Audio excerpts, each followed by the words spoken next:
All right, so a warm welcome to you. I profoundly welcome you to this, paper, and I'm going to be running you through the section A, which runs from question 1 up to 15. And so the first one reads, name the part of the Constitution which outlines the aims and purposes. Name the part of the Constitution which outlines the aims and purposes. So you're going to realize that aims and purposes are found at the beginning. And the beginning is called introduction. In civic education, introduction is a preamble. And therefore the answer is what? The preamble. The answer is what? Preamble. And number 2, state 2 advantages of the mixed member proportionality system. State 2 advantages of the mixed member proportionality system. So you realize that this type of electoral system is made up of 2 electoral systems, and one of them is proportional representation system. I'm trying to say this electoral system is made up of 2 electoral systems. One of them is presentational, all right? Yes. Let me say proportional representation system. Proportional representation system, which is a PR. So now the advantages, number 1, this one enables voters, all right, enables voters to choose or to vote for their party, all right, and for their local MP.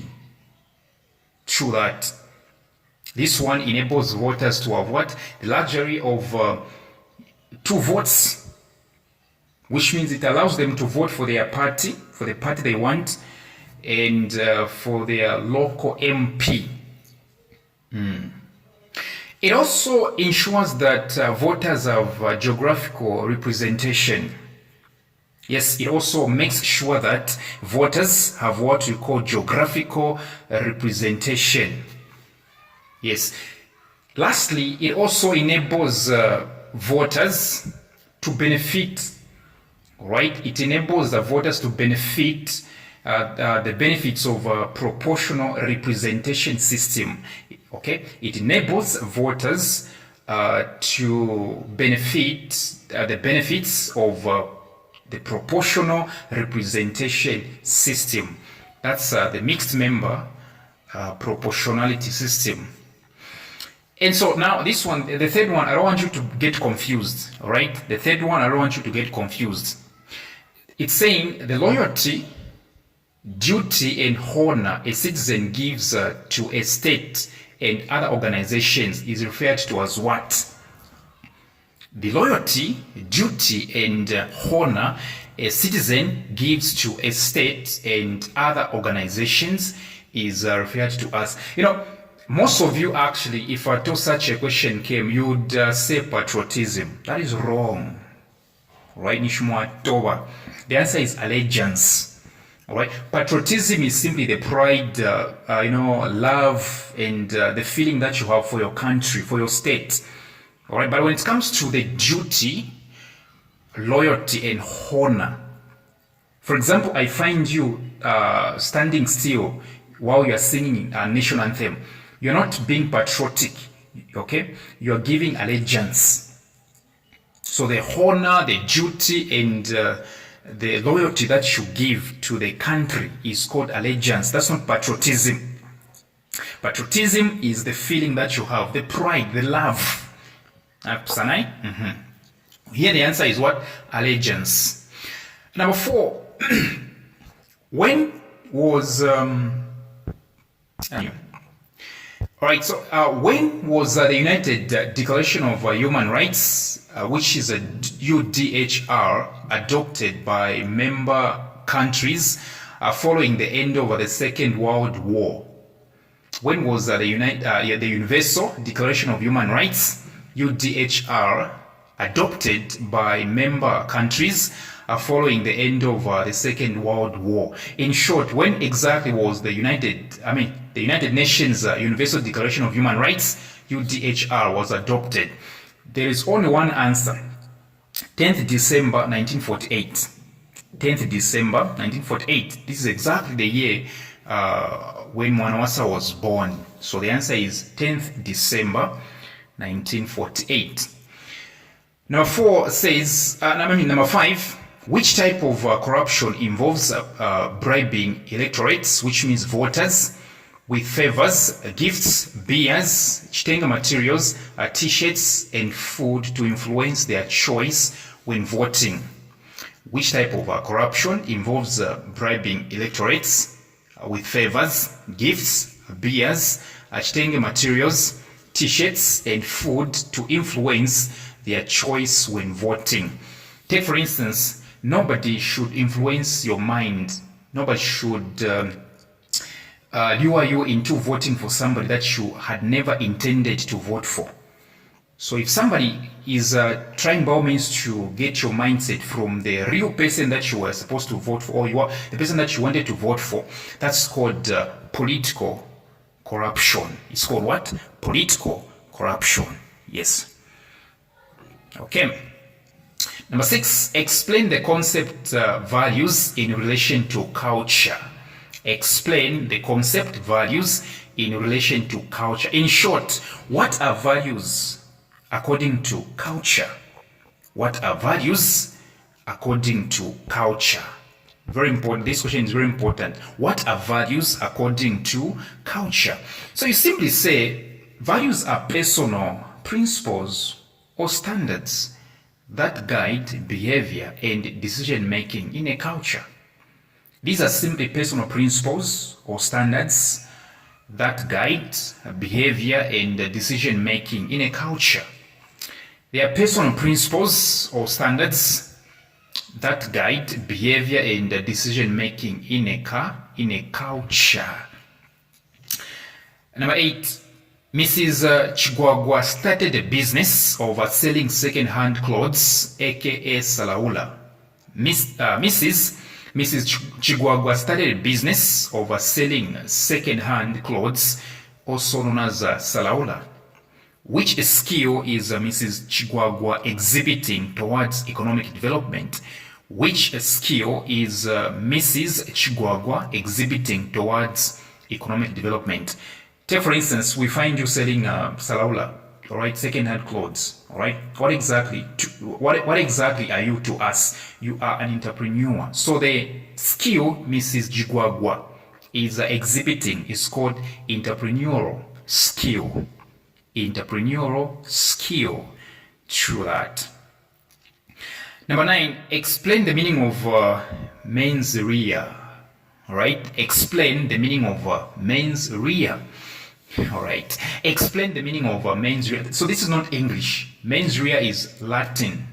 All right, mens rea is not English. It's Latin. All right, so they want you to explain what it means.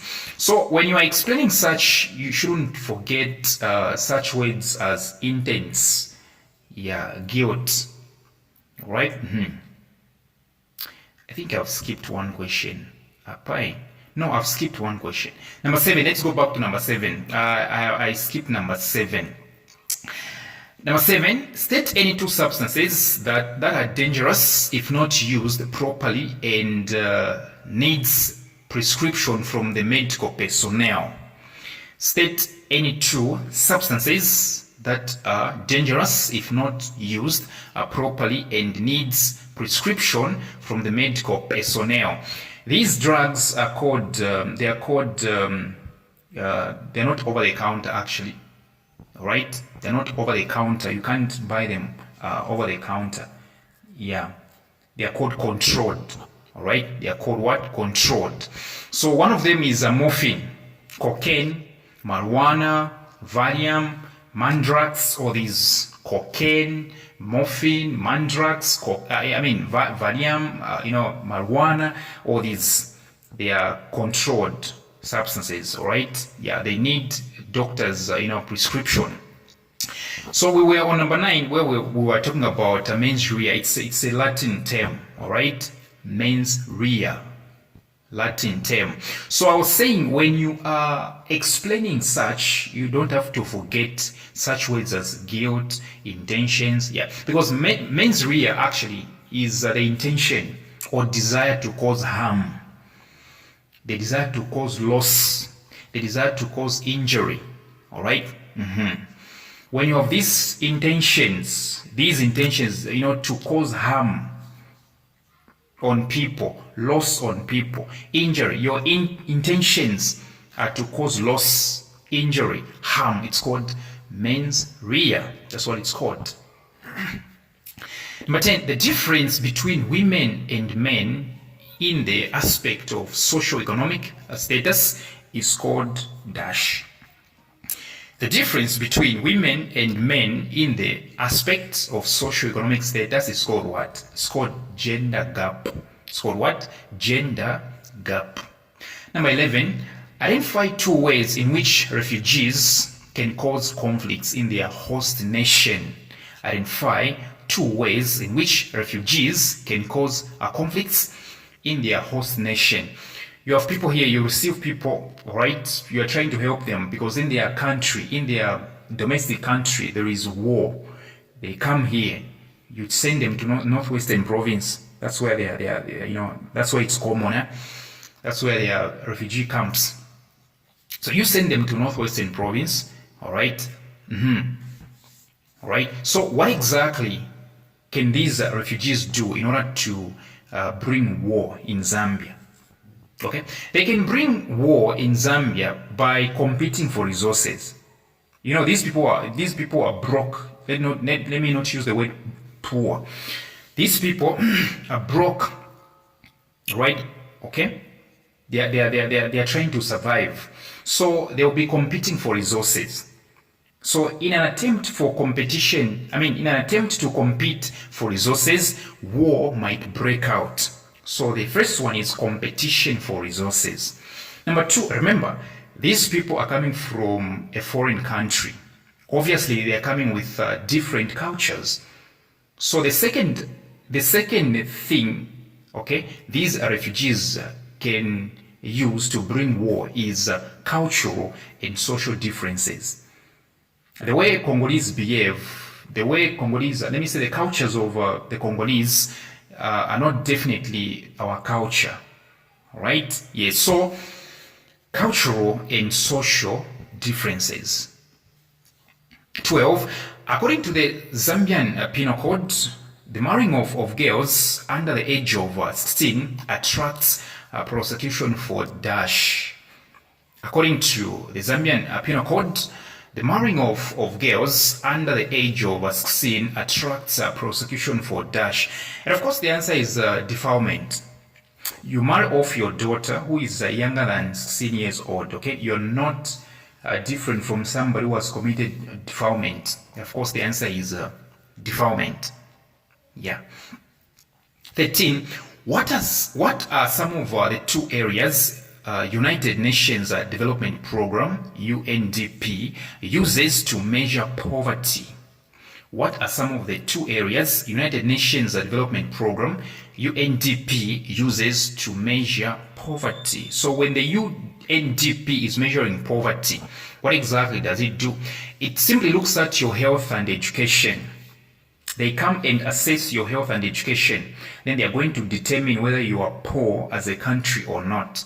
Secondly, they will look at your standards of living, the standards of living of your citizens.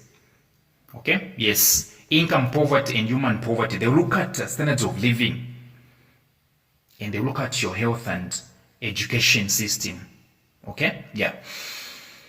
14, suggest 2 ways of combating diarrheal diseases that might arise from drinking contaminated water. Suggest 2 ways of combating diarrheal diseases that might arise from drinking contaminated water. So, of course, the answer is practicing hygiene. Number 2, treating water treatment.